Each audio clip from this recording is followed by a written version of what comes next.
Also, this doesn't count yet.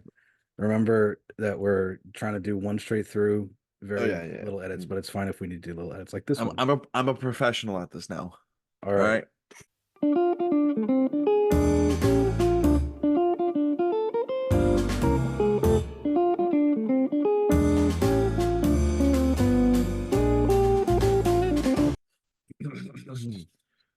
Welcome, hello to the pot.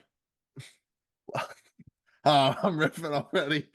Welcome or hello and welcome to the What Did You Think podcast episode 37. 37. Wow, 37 guys. We made it. 37 weeks in a row. I can't believe it. 37 weeks in a row. We're Cameron, you said it almost at right. 1 year. We're almost. Well, Cameron, it's been a while. If we're gonna be honest, right? We got to be Hmm. honest with ourselves. I think that there's been a lot of movies that have come out, and I think that there's a lot of things that we've seen, a lot of shows we've seen, video Hmm. games we've played, songs we've listened to, Exactly. food that has been eaten, digested, and yeah, you can fill in the blank. And we're not going to talk about most of it. But Correct. we haven't really talked about anything this year yet because our last episode, for the big fans, they would know, was our best and worst of last year. So everything So is everything's fair game this time. This episode is just going to be a general talk about the year so far. Because we it's haven't a done that yet. yeah, it's a what we've So watched so far, yeah. maybe. And I'm throwing it all. It doesn't even have to be in any particular order. I just say we go Yeah. off the cuff. There have been movies and shows that I've seen this year. I'm not going to go into like detail on every single thing I've said because frankly some stuff does not like need to be talked about. But I'll say the one everyone's thinking, the one everyone loves right now. It's Dune Part 2. I was on the hype train, guys. I saw it when it was like the early release. It was like Cupid's arrow struck me right in the heart. I had to go see it again and again and again, and that's what I did. And Dune Part 2 is amazing. It's so good. Cameron, I know you're a big Dune hater. Real fans would know, not because we made an episode on it, because we didn't, but because they would just know that I wasn't as big a fan of the first Dune as the entire world seemed to be. People saw the first Dune, at least the way that, as someone who didn't see it this way, it felt like people would go watch Dune and they'd be like, this is the greatest thing to exist ever. And I went into it, I was like, it's all right, Hmm. it's just okay. Like, I think that it it's hard to connect with the characters in the first one because so much of the runtime is spent setting up the world. Yeah. And I don't know, I fell I, asleep the first time I watched it. I But think falling asleep is crazy, but I will say I do understand when when you say there's a you're saying it without saying it. It's overrated. to And me, well, actually, I but don't here even. Yeah, it here's the is. thing. It Here's the thing. is. Here's the thing. And I don't want to agree with you because I love Dune, right? But if I put my critical thinking hat on and I look back, and I think this is with the knowledge that I have with this movie too, um, I think that I can tell it's overrated, right? Not to say that I don't love it. I mean, I think you can love an overrated thing, and that's what I do with this. This is so good. And I think after watching the first one, I felt a sort of pressure into having to like think it's one of the best things ever, to where I've now been brainwashed, and I think that's the case. No, but I mean, I do really enjoy Dune 1. I really do. And I think that I understand all the complaints people have of it, and I understand not being able to relate to any of the characters. I think for me, the simple fact of the world building that Dune has with its like incredible visual effects make it so immersive in a sense that I'm ready for it and I love all the stepping stones that it's building. After watching the second one, it makes me realize like wow, I could have gotten this but in the first movie also. Yeah, if the first movie was as good to me, like I feel the second movie is better solely for the fact that it doesn't have to set up anything. It Yeah. can just hit the ground running. Shout out to Isaac Brooks for saying that I was going to like the second movie more for that reason. He was right. If that fluidity and like that, the it just has so much less baggage on with it. And if that wasn't holding the first movie down, I would understand the hype around it more. But Hmm. and I still understand it, but at the same time, Yeah, no, I like there was a think level of excitement for it that I would have expected from fans of the IP before it came out. But right. people who had never heard of Dune were talking about it like they've been wanting it their whole life. Hmm. And I that didn't make sense to me. I didn't understand how a new viewer could I enjoy it that think much. also kind of looking at when the first one came out, I think it was 2020 when it came out, or like 2021 or something. Yeah, I think it came out like just after COVID, right? I don't, Yeah. I, yeah, yeah, Yeah. So it came out like just after COVID and people are ready to get back in the theaters. I think that has a huge thing to go like to play into fact too, because I think that was like one of the first blockbusters like sure. since the world shut down.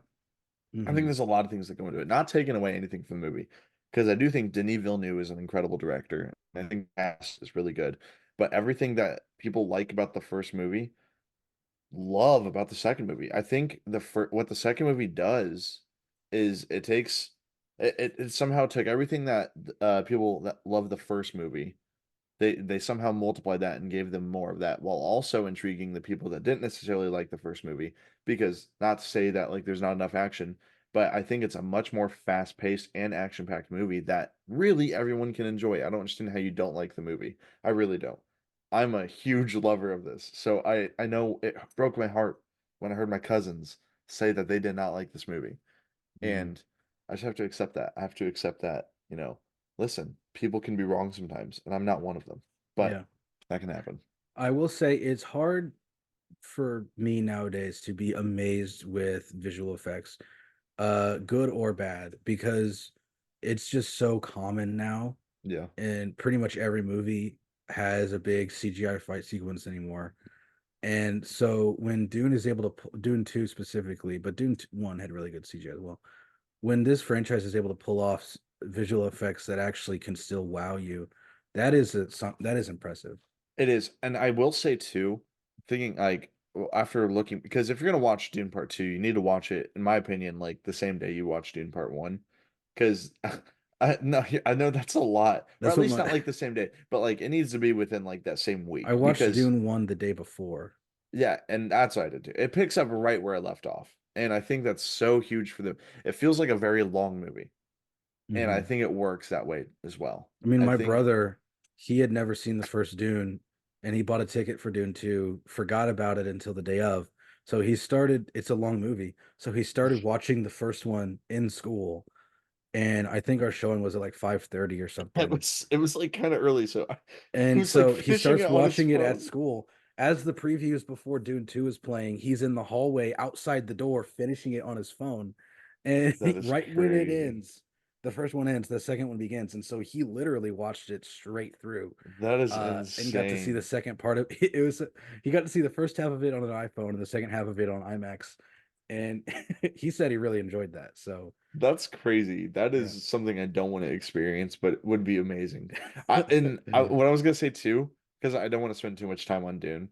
Um, but what I watched the first one, I was like, oh wow, it was perfect. It was amazing. Whatever.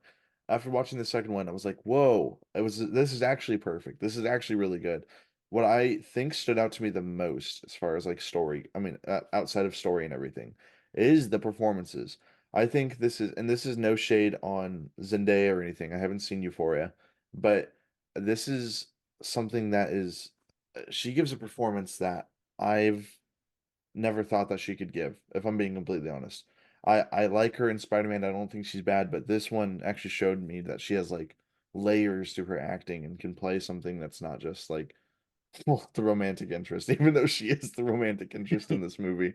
But I feel like she has her own like desires and her own Mhm. thoughts, or whatever, and I think she plays that very well. Yeah, well, I'm a longtime fan of Shake It Up from the Disney Channel, Oh so I shoot. would know that Zendaya has been capable of something like this. Um, Uh, Same with but Timmy too, and Javier Bardem. yeah, to go from a very specific example of talking about one movie to a more general example of the year in general, At this time in the year, in both 2023 and 2021, no, two, sorry. My favorite movie of the those years had already come out. And Everything. Everything Everywhere and Across the Spider-Verse. Yeah. By this point in the year, both those movies have already come out in their respective years. This year, I have already a pretty full worst list, Wow. and um, You're nothing getting really ready stand early. nothing really stands out as too spectacular. Honestly, Civil Yeah. War, I would say on the movie front, other than Dune, is another great example. But we don't really have a lot going so far this year. It's kind of scary, and I know the strike had a lot to do with it, That's but probably what it was. Yeah, that would be but my guess because I know there's some horror movies coming out, and I mean there is Wim Wenders had a movie Perfect Days that came out, which I think is really good. I don't think you've seen yet. that Um, was last year, wasn't it? that was That was in the it. Oscars for Oh, last you're year. right, you're right, and that's also something that happened, Cameron. We The did we not Oscars. talk about the We Oscars? have not talked about the Oscars. Oh shoot. We are the number one source for people to go to as to know about the Oscars, and we forgot to talk about it. Okay, I don't think we need to talk about that for too long since that is definitely old news. Um, Uh, but I think I was pretty okay with what happened. I was fine. Besides the only thing I was frustrated with was Across the Spider-Verse. I think that Yeah. that was a big ripoff. And not just it not winning, I think the fact that Across the Spider-Verse didn't get more nominations for other things is Mhm. probably a crime somewhere. Yeah, of the movies that have come out so far that I have not seen, there's still a lot of like probably more bad than good. I haven't seen the new Rebel Moon yet. Um, Oh, and I need but to watch that. I wasn't excited about Challengers. I thought it looked fine. I Hmm. wasn't gonna watch it. I now, whenever it gets on streaming, am gonna go see it. Go see it. When it gets on streaming, I'm gonna watch it because I've heard it's fantastic, but I've also found out something that I didn't know. Ben, have you ever seen the YouTube video Potion Seller Potion seller? about No. the dude with the weird wobbly face? And he's like, Potion Seller, I require one of your strongest potions. No, I have not. Well, I'll show it to you later, but it's basically a really, really popular, silly, goofy, viral Oh, I video. have seen it. I have seen He it. wrote that movie. No, he He didn't. wrote Challengers. And you know what else? He's married to the director of Perfect no, not Perfect, Past Lives. Oh, really? Yeah. I have not seen Challengers, but I want to. I'm sure this is going to be good.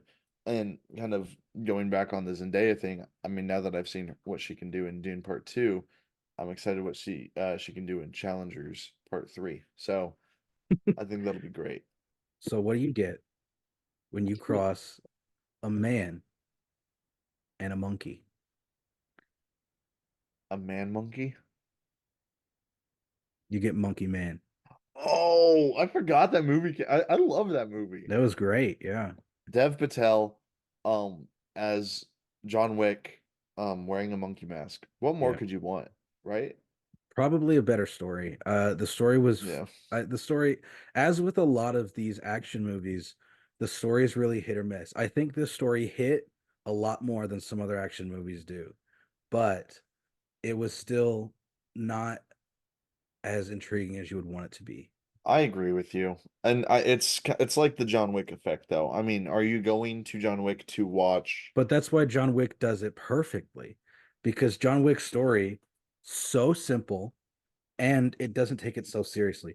Every single movie, there's new rules out of nowhere, and you don't question it because the only people taking the story seriously are the people in the universe. We're not Yeah, expected to take it seriously. Do you and think the writers were like, yeah, when we introduced that there's the table, and then there's the things above the table, and then there's the council, and then there's the things above the council, and then there's the right. people who represent like they're not, and then there's the ballerinas, and then there's the code, and then there's the hotels. Yeah, Like they don't expect us to keep track and take it seriously. They just is like, this is how the world works. This is simply a vehicle for more fight scenes to occur. right. That makes sense. And kind of what I'm thinking too, like the ba more it sounds to me the more basic the story, the better it is. Like because like you said, it doesn't take itself too seriously. I think a movie I think of is Violent Night when like we didn't go there to watch like a Christmas movie. We went there to watch Santa Claus kill everybody, you know, and that's what we got. And the story that we got with it was basic as can be, but it Yeah. worked for the movie because they knew, and the people making the movie, and the people in the movie knew no one's coming here to watch this movie. But what they do is they sprinkle, well, I mean, no one's going here to watch the story. But what they do is they sprinkle a little bit of Santa lore here and there, and then Hmm. boom, now all of a sudden we have a confirmed second movie coming out. So Really? yeah, and I'm excited for it. Nice. And speaking of movies coming out, we have got Deadpool 3 coming out soon. About Deadpool 3. Look pretty good. Agreed. Anyways, fam, Succession. Um, Roman Roy, also known as his actor's name, Kieran Culkin. Did you see he's going to be in a new movie with Jesse Eisenberg? I did see that. It And already played in some festivals. I think it played at Sundance, and I think it played. I don't know if it's going to Cannes or not. If I'm going to be honest, it doesn't seem like a movie that would be at Cannes. But I mean, all the more recognition and popularity in whatever this movie gets, is good news for me because I am also a diehard Kieran Culkin fan. He can do no wrong in my eyes, and the fact that he's playing a Jew, wow, representation to me and all the other Jewish people that are also Jewish. I think that it's gonna hopefully be a good movie. Jesse Eisenberg, I like how he's getting into this writing and like directing and like step in his career. I think it's really great. Eisenberg in general is just a really like brilliant creator, so I think it's gonna be good. And then the more, you know, publicity and popularity Kieran Culkin gets means I'm gonna see a lot more of him in everything. So that's I'm what I'm excited excited for for. Kieran Culkin to replace Jonathan Majors as Kang in the MCU. Oh, I'm so excited for Come that. on, That's gonna be I'll great. just destroy multiverse. Come Oh on. man. Can speaking of literally nothing we were just talking about, Okay. friend of the podcast, Chris Stuckman, Oh he's yes. released an update on his movie, Shelby Oaks, which we're both pretty excited for. Chris, Yeah. if you see this, hook us up with some free tickets to the Ohio showing, please. Or I've tried to and, buy them and and they're not up for sale anymore. We'd love to see your movie in Ohio. who else is famous in Ohio? Well, LeBron. I know someone who's famous who worked with someone from Ohio. Who? Mike Flanagan, which is the point that I was going to make. Oh, that's right. Famous Hollywood director Mike Flanagan. You might know him from a ton of really well received Netflix shows. Also, the sequel to The Shining, Doctor Sleep. Also, the movie Hush. Also, other stuff. Oculus. Yeah. Maybe you've seen Oculus. Before I Wake. Maybe you've seen Before I Wake. I Uh, think you're making your point. Basically, he's like the coolest guy ever. And he's working with Chris Stuckman on his movie now, executive producer. That's huge. That is crazy. And it's so cool because we have zero part in this, but it's so neat to like Of course we don't. watching him for like, you know, 5 years, 8 years. I don't know when you started watching him. I'm sure probably similar. It's so cool seeing these YouTubers because we also had the guys who directed Talk to Me. What are their names? Raka Raka. Raka Raka, that's right. So it's so cool seeing these YouTubers pretty much going to just like full-time like movie creators is so cool. And Hmm. it's just like it gets just so hype, man. It just like it gives us hope, does it not? It does, which also, I mean, now that we're on the topic, I thought maybe we'd keep it for later. It's time that we announce Mr. Beast is doing an Oh, Amazon Prime show. seriously? Actually true, yes. What is it? Um, Just like it's challenges? just I think it's just more of his stuff. It's just with probably higher production. Um, he one his ages 1 to 100 video was like 40 minutes long, and at the end he says they're trying out longer form content in preparation for the Amazon show. So That is crazy. That is yeah, insane. I think we've pretty much fully encapsulated what this year has had to offer. To recap, Well, Dune to was good, recap, yeah, Monkey Man was good, a lot yeah. of other stuff wasn't. Civil War was good. Yeah. With that, I think we're gonna head out. Bye. Bye. Hi, I'm Paul Rudd.